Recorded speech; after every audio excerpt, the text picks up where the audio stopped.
But Emami is firing up in trade. Mangalam is here with more details on that. Mangalam, over to you. Well, the company reported their numbers around 310 yesterday, and as a result of the volatility in the market, the street did not pass through these numbers. But some overnight assessment and commentary from the management, and that's taken the stock higher today. It's extended winter in the fourth quarter that aided sales in their winter portfolio. Domestic business for them grew 8% with a volume growth of 6.5%, which is among the highest that we've seen in the FMCG industry so far. Gross margins improved, and the company ramped up their ad spends as well to about 20% of sales versus 15.5%.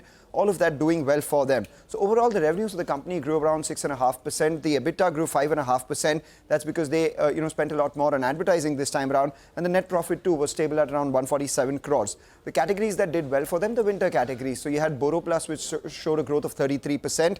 Healthcare, which has Chawanprash, that is typically a winter product, grew about 10%. And we saw some weakness in Navratna and Dermicool because Jan and Feb were still colder than what usually it is. So, and that brings us to the big trigger to track now will be the performance of summer products as we are talking about the heat wave.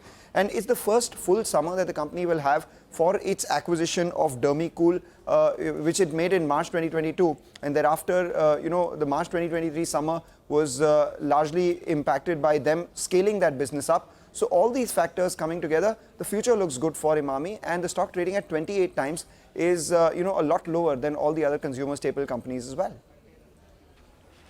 Okay, all right, Mangalam, thanks very much indeed. Emami is doing very well in an otherwise extremely weak market.